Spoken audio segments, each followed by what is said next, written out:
नमस्कार SKR online YouTube चैनले तुम्हारे प्रत्येक स्वागत। राज्य सरकारेर एकाधिक नियोगेर विज्ञप्ति एक एक करे पाब्लिश होच्छे। तार मध्य आरो एकटी गुरुत्वपूर्ण नियोग राज्येर दमकल दफ्तरे नतून नियोग। दमकल दफ्तरे नतून नियोग जारा दीर्घदिन थेके दमकल दफ्तरेर पोस्टेर जोन्नो वेट करे आछो, आशा करी तोमादेर हाते सुवर्ण सुयोग दीर्घ कयेक बछर पर एई पदे नियोग करा होच्छे। तो एवं जानिए राखी प्रथमे एखाने प्रचुर प्रार्थी अ্যাপ্লাই करते पारबे जेखाने शिक्षागत योग्यता बेशी किछु चाওয়া হয়নি, शुधुमात्र माध्यमिक पास। एर बाइरे आर कोनो शिक्षागत योग्यता चाওয়া হয়নি। तो ভিডিওটি देखो, विस्तारित आलोचना এই ভিডিওতে করছি। তবে এখানে যেটা ফিজিক্যাল থাকবে সেটা কিন্তু একটা ভিন্ন টাইপের ফিজিক্যাল তোমরা দেখতে পারবে। ডাব্লিউবিপি বা কেপি কনস্টেবলের মতো ফিজিক্যাল নয়। তো কি কি ফিজিক্যাল থাকবে পুরো বিষয় ক্লিয়ার করব, কোন পরীক্ষা দিতে হবে প্রত্যেকটা বিষয়সমূহ তোমরা এই ভিডিওতে জানতে পারবে। তো ভিডিওটি সম্পূর্ণ দেখো, প্রত্যেকটা বিষয় এ টু জেড জানতে পারবে। দমকল সম্পর্কিত যে সমস্ত কোয়ারিজগুলো তোমাদের রয়েছে প্রত্যেকটাই জানতে পারবে। এই নিয়োগের যে আপডেটটি উঠে আসছে আমি তোমাদের সাথে শেয়ার করতে যাচ্ছি। এই মুহূর্তে তোমরা একটি আর্টিকেল দেখতে পাচ্ছ, লেটেস্ট একটি আর্টিকেল, যেখানে উল্লেখ করা আছে ওবিসি মামলার নিষ্পত্তির পর 1300 নিয়োগ দমকলে। মন্ত্রী স্যার সুজিত বসু কিন্তু এটা জানিয়েছেন, পরিষ্কার জানিয়েছেন যে ওবিসি যে মামলাটি বর্তমানে চলছে সেই ওবিসি মামলাটি নিষ্পত্তির পরেই 1300 নিয়োগ করা হচ্ছে দমকলে। যেখানে দমকল ছাড়াও আরও তোমরা দেখতে পারবে ড্রাইভার পোস্ট, এছাড়াও আরও বিভিন্ন পোস্টে নিয়োগ করা হবে। তবে ভ্যাকেন্সিস পরবর্তীতে বেড়ে যাওয়ার সম্ভাবনা আছে। তোমরা প্রত্যেকেই জানো যে ওবিসি যে কেসটি চলছে সেটা কিন্তু শেষ পর্যায়ে এই মুহূর্তে আছে। তো আশা করা যাচ্ছে খুব তাড়াতাড়ি যে ওবিসির যে কেসটি সেই মামলাটি খুব তাড়াতাড়ি নিষ্পত্তি হবে এবং খুব তাড়াতাড়ি তোমরা দমকলের বিজ্ঞপ্তি দেখতে পারবে। অত্যন্ত গুরুত্বপূর্ণ একটি নিয়োগ। তো আশা করা যাচ্ছে বেশি একটা দেরি হবে না এই নিয়োগের বিজ্ঞপ্তি প্রকাশিত হতে। বোঝা গেল সবার হাতে সুবর্ণ সুযোগ যারা দমকলে ফায়ার অপারেটর ফায়ার সার্ভিসের জন্য ওয়েট করে আছো। তো ভিডিওটি তোমাদের জন্য অত্যন্ত গুরুত্বপূর্ণ। এই নিয়োগ সংক্রান্ত প্রত্যেকটা তথ্য আমি স্টেপ বাই স্টেপ তোমাদের ভিডিওতে জানাতে চলছি। ভিডিওটি দেখো, ভিডিওতে লাইক করে দেবে, তোমাদের জেলার নামগুলো কমেন্ট করে জানাবে। এখানে কম বেশি প্রত্যেকেই তোমরা অ্যাপ্লাই করতে পারবে। এখানে অ্যাপ্লাই করার জন্য যেটা শিক্ষাগত যোগ্যতা শুধুমাত্র মাধ্যমিক পাস, মাস্ট হ্যাভ পাস্ট মাধ্যমিক এক্সামিনেশন অর ইকুইভ্যালেন্ট। মাধ্যমিক অথবা মাধ্যমিকের সমতুল্য যে কোনো শিক্ষাগত যোগ্যতায় যদি থাকে, যে কোনো শিক্ষাগত যোগ্যতায় তোমরা অ্যাপ্লাই করতে পারো। মাধ্যমিক অথবা মাধ্যমিকের সমতুল্য যে কোনো শিক্ষাগত যোগ্যতা, কোনো পার্সেন্টেজের ব্যাপার নেই। তো আশা করি প্রচুর প্রার্থী কিন্তু তোমরা এখানে অ্যাপ্লাই করতে পারবে। আর এই বছরের ক্ষেত্রে জানিয়ে রাখি দীর্ঘদিন থেকে যেহেতু এই পদে নিয়োগ করা হয়নি, সেক্ষেত্রে এই বছর কম্পিটিশন অনেকটাই হাই থাকবে এবং অ্যাপ্লিকেশনের সংখ্যা অনেকটাই দাঁড়াবে। বোঝা গেল শুধুমাত্র মাধ্যমিক পাশে অ্যাপ্লাই করতে পারো। যারা তোমরা দমকল অথবা গ্রুপ ডি রাজ্য সরকারের যে সমস্ত নিয়োগগুলো হচ্ছে সেই সমস্ত পরীক্ষার প্রস্তুতি যদি নিতে চাও, কোন বইগুলো তোমাদের পড়তে হবে, কোন বইগুলো পড়লে তোমরা বেশি কমন পাওয়ার একটা সম্ভাবনা থাকবে, সেই প্রত্যেকটা বেস্ট বুকগুলো আমি লিঙ্ক পিন করে দিয়েছি। চাইলে তোমরা সেখান থেকে বইগুলো চেক আউট করে অর্ডার করতে পারো সরাসরি। অত্যন্ত গুরুত্বপূর্ণ নিয়োগ। এই নিয়োগের প্রত্যেকটা তথ্য এ টু জেড দেখে নেব। যেমন তোমাদের মাঠ কী থাকবে, পরীক্ষা কত নম্বরের হবে, পরীক্ষা কোন বিষয়ে হবে, প্রত্যেকটা বিষয়ে তোমরা জানতে পারবে। তো এই মুহূর্তে দেখে নিচ্ছি পরীক্ষার সেন্টার এই রাজ্যের কোন কোন সিটিতে বা কোন কোন জেলাতে তোমরা পরীক্ষার সেন্টার পাবে। পরীক্ষার সেন্টার এই রাজ্যের বিভিন্ন জেলাতেই পাবে, যেখানে একটি ম্যাক্সিমাম সংখ্যায় পরীক্ষার সেন্টার এই রাজ্যে থাকছে।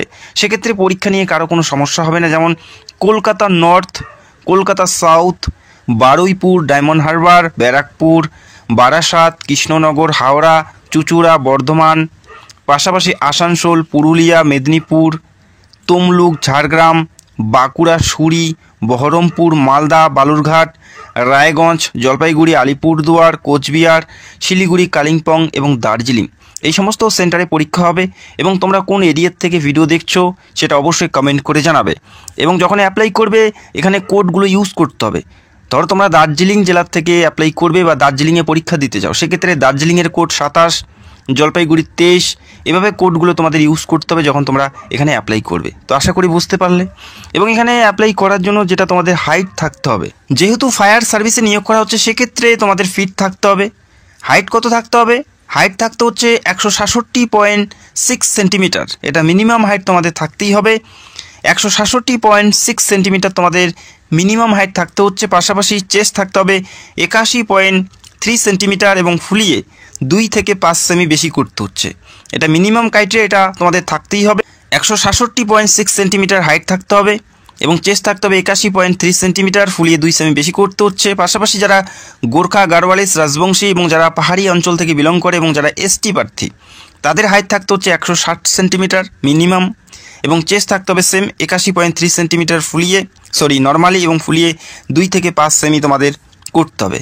তো আশা করি তোমরা বুঝতে পারলে। এরপরে তোমাদের আর কি কি টেস্ট দিতে হবে সেটাও তোমরা একবার দেখে নাও। এখানে 6টি টেস্ট দেওয়া আছে। এই 6টি টেস্টের মধ্যে যে কোনো 4টিতে তোমাদের কোয়ালিফাই করতে হবে। এখানে 6টি টেস্ট দেওয়া আছে। এই 6টির মধ্যে যে কোনো 4টিতে তোমাদের কোয়ালিফাই করতে হবে পরবর্তী ধাপে যাওয়ার জন্য। তো আশা করি বুঝতে পারলে এই 4টি টেস্ট, এই 6টির মধ্যে 4টি টেস্ট তোমাদের কমপ্লিট করতেই হবে। প্রথমে থাকবে 1000 মিটার রান 5 মিনিটে তোমাদের সম্পন্ন করতে হবে। 1000 মিটার রান 5 মিনিটে সম্পূর্ণ করতে হবে। এরপরে থাকবে লেদার ক্লাম্বিং উইদিন 20 সেকেন্ড, অর্থাৎ মহির সাহায্যে 20 সেকেন্ডে একটি নির্দিষ্ট উচ্চতা উঠতে হবে। এরপরে থাকবে lifting and carrying of sand bag weighting 60.5 KG continuously for minimum 50 metre. 63.5 KG ওজন তোমাদের বহন করতে হবে 50 মিটার। এটা তোমাদের থাকবে টেস্টের মধ্যে। এরপরে কি থাকবে রানার্স 3 স্টোরিজ স্ট্যান্ডার্ড টিয়ার কেস উইথিন 1 মিনিট, অর্থাৎ দৌড়ে 3 তালা তোমাদের উঠতে হবে সিঁড়ির মাধ্যমে 1 মিনিটে। বোঝা গেল? 3 তালা তোমাদের দৌড়ে উঠতে হবে 1 মিনিটে সিঁড়ির মাধ্যমে।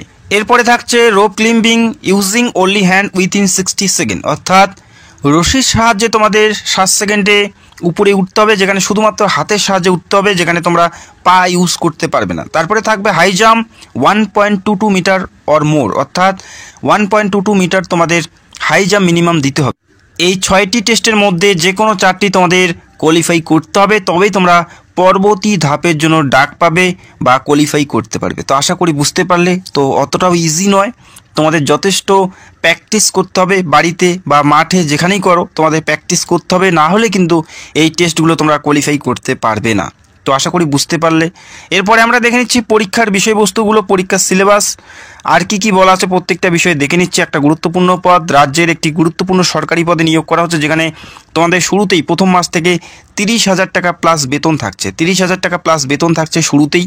এখানে অ্যাপ্লাই করার জন্য বয়স থাকতে হয় 18 থেকে 27-এর মধ্যে। মিনিমাম 18 যাদের বয়স তারা প্রত্যেকে এলিজেবল, এবং 27-এর মধ্যে যাদের বয়স তারা প্রত্যেকে এলিজেবল এবং অ্যাপ্লাই করতে পারে। 1/1/2025 তারিখ অনুযায়ী তোমাদের বয়স ধরা হচ্ছে। পাশাপাশি SC ST OBC প্রত্যেকেই বয়সের ছাড় পাবে সরকারি নিয়ম অনুযায়ী। 18 থেকে 27-এর মধ্যে যারা জেনারেল এবং OBC প্রত্যেকে এখানে অ্যাপ্লাই করতে পারো। এবং যে পরীক্ষা দিতে হচ্ছে সেই পরীক্ষার স্কিম অফ সিলেবাস কী কী থাকছে প্রত্যেকটা বিষয় আমি তোমাদের দেখিয়ে দিচ্ছি। যারা তোমরা অ্যাপ্লাই করার জন্য ইচ্ছুক প্রার্থী চাইলে নোট করে নিতে করবে। তো যে পরীক্ষা তোমাদের দিতে হয় সেই পরীক্ষার বিষয়বস্তুগুলো দেখে নিচ্ছি। তো অত্যন্ত গুরুত্বপূর্ণ একটি পরীক্ষা। তো একটি গুরুত্বপূর্ণ পদে যেহেতু নিয়োগ করা হচ্ছে, সেক্ষেত্রে এই নিয়োগের যে পরীক্ষা সেটা কিন্তু অনেকটাই গুরুত্বপূর্ণ। যেখানে 80 নম্বরের একটি পরীক্ষা হবে, 80টি প্রশ্ন থাকবে, 80 নম্বরের পরীক্ষা থাকবে, যেখানে প্রত্যেকটা প্রশ্নের মান 1 করে থাকবে। 1 ঘন্টা তোমরা পরীক্ষার জন্য সময় পাচ্ছ। প্রত্যেকটা প্রশ্নের মান 1 করে থাকবে। যেখানে MCQ টাইপের পরীক্ষা হবে, অর্থাৎ 4টা করে অপশন পাবে, সেখান থেকে সঠিক উত্তর তোমাদের বেছে নিয়ে অ্যান্সারিং করতে হচ্ছে। বোঝা গেল? যেখানে ইংলিশ থাকবে 20 নম্বর, জেনারেল স্টাডিজ থাকবে 40 নম্বর এবং এরিথমেটিক থাকবে 20 নম্বর। এই কয়টি বিষয়ের উপর তোমাদের পরীক্ষা দিতে হবে। এই পরীক্ষায় যে যত ভালো ফল করবে তার হাতেই তত বেশি সুযোগ থাকবে। সেক্ষেত্রে যথেষ্ট ভালো প্রিপারেশন নিয়ে তোমাদের পরীক্ষায় বসতে হবে। এবং পরীক্ষার সিলেবাস পুরোপুরি এই নোটিশে উল্লেখ করা আছে, সেটা আমরা দেখে নিচ্ছি। ইংলিশ থেকে যেগুলো পড়বে তোমরা, fundamental of the English language সার্চে vocabulary, grammar, sentence structure, synonym, antonym এবং কারেক্ট ইউজেস, এই সমস্ত বিষয়ের উপর তোমাদের প্রশ্ন থাকবে, যেখানে 20 নাম্বার কিন্তু থাকছে। 20 নাম্বার থাকছে। এই সমস্ত বিষয়ের উপর 20 নাম্বার দেওয়া হবে।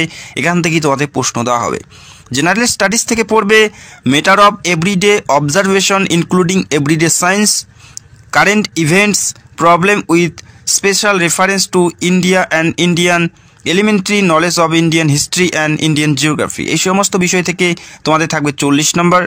এরপরে ম্যাথ থেকে থাকবে, যেখানে লসাগু, গসাগু প্রত্যেকটা বিষয়, এরিয়া থেকে শুরু করে profit loss, ratio, average, partnership, এই সমস্ত বিষয় থেকে প্রশ্ন থাকবে, যেখানে 20 নাম্বার থাকবে। তো অল ওভার 80 নম্বরের পরীক্ষা থাকছে। 80-র মধ্যে যে যত ভালো ফল করতে পারবে তার হাতেই তত বেশি সুযোগ থাকবে। এবং প্রশ্নপত্র মাধ্যমিক লেভেলের থাকবে, মাধ্যমিক লেভেলের প্রশ্নপত্র থাকবে। এই 80-র মধ্যে যে যত ভালো ফল করবে তার হাতেই তত বেশি সুযোগ থাকবে। তো পশ্চিমবঙ্গ সরকারের একটি গুরুত্বপূর্ণ পদ, যেখানে ফায়ার অপারেটর পদে নিয়োগ করা হচ্ছে। WBPSCর আন্ডারে এই নিয়োগটি করা হয়, অর্থাৎ WBPSCর আন্ডারে এই পরীক্ষা কন্ডাক্ট করা হয়। এবং তোমাদের অ্যাপ্লাই WBPSCর অফিসিয়াল সাইটে এসে করতে হবে। তো আশা করি খুব তাড়াতাড়ি অ্যাপ্লাই লিঙ্ক পেয়ে যাবে। 2024-এ শর্ট নোটিশ প্রকাশিত করে জানানো হয়েছে, তবে এই নিয়োগের কোনো আপডেট কিন্তু তার পরবর্তীতে প্রকাশিত হয়নি। তো এই মুহূর্তে একটি বড় আপডেট, ওবিসির যে কেসটি চলছে সেই কেসের ডিসমিস হওয়ার পরে এই নিয়োগের বিজ্ঞপ্তি তোমরা দেখতে পারবে। অত্যন্ত গুরুত্বপূর্ণ একটি আপডেট আমি তোমাদের সাথে শেয়ার করলাম। আশা করি যারা চাকরির পরীক্ষার জন্য প্রস্তুতি নিচ্ছ বর্তমানে, তোমাদের হাতে সুবর্ণ সুযোগ, একটা বড় অপরচুনিটি। যদি তোমাদের কোনো প্রশ্ন থাকে কমেন্ট করতে পারো এবং চ্যানেলে নতুন হলে চ্যানেলটাকে সাবস্ক্রাইব করে রাখবে। পশ্চিমবঙ্গ তথা সারা ভারতের সমস্ত চাকরির আপডেট এই চ্যানেলে নিয়মিত দেওয়া হয়। তো ভিডিওটি দেখার জন্য অসংখ্য ধন্যবাদ। Thank you so much.